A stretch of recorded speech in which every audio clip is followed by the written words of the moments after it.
We're going to start now with your greeting and kind of consultation area. So this is when someone walks into, this is the garden entrance, the lower entrance to the main building, the house.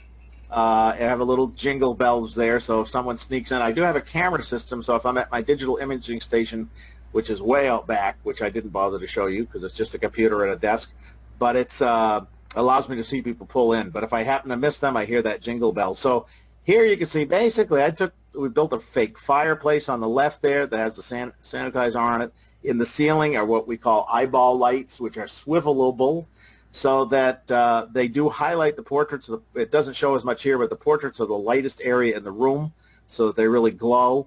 It looks like a living room. I bought a little 3/4 size sort of grandfather clock, just because the ceiling is not as high as maybe a large living room, but I wanted to emulate the look of a living room. So pardon the wire there, by the way. I'm doing some project with the computer, and I had to run a wire through. I forgot it was there, but that usually is not there either. After I got this done, I realized that. But the idea is that someone walks in and says, is this your home?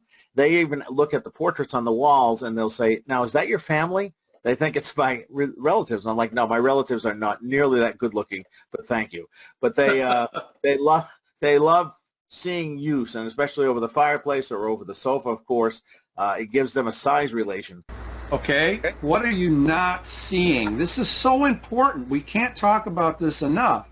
When you walk in here, you see no 4x5s, no 5x7s, no 8x10s, no credit card machine like Tom mentioned earlier.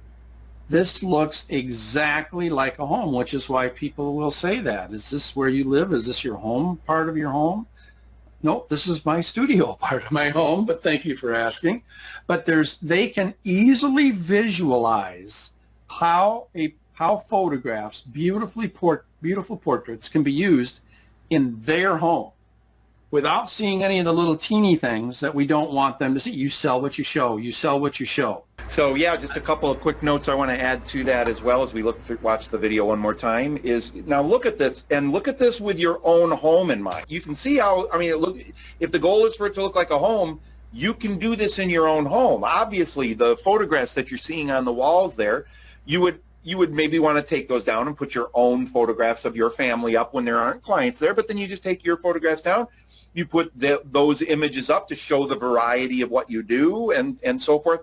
Really great. So now, Tom, what steps in the process do you do in this area, or is this only where you meet and greet them at the beginning? One of the things that I didn't mention when you first started to pan around was there's a little desk there with toys on it. This is where we do our client greet and meet and consultation. You can see there's a couple of there's not a PR packet there, but there often are children, especially when it comes to baby plan consultations. The children are like, I need something to do rather than sit here and listen. So we try to get them to have a babysitter and just come alone. This is the mom that's coming in, but that's there just in case. Or for order pickup. Sometimes they're rather involved and the children want to play, and that gives them a little area to play in. I just put my baby plan booklet down there and a senior information booklet down there to show where the PR packet usually goes. Usually the chairs are pulled around. The client is at that sofa. I'm sitting across from them, and we're just chatting about what we chat about during the design consultation, and it's real relaxed. The main thing is that this is the most important part of his studio right here. This first impression, like I mentioned at the beginning, is extremely important. It sets the framework for everything you do from this point forward. I love the clock there. That's a very nice touch.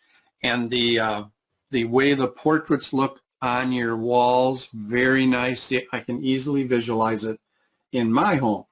And that's the whole point. It's very nice, very crisp and clean, and no small images for sure.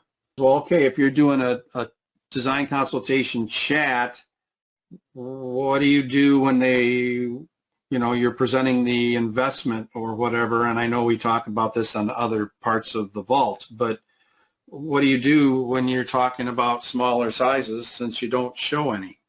Yeah, well, as you have so well taught me, once we get down to anything less than a 20 by 24, Then the chair backs that I have, those are called Parsons chairs. Those are about a 16 by 20 inch. You know, we don't mention dimensions.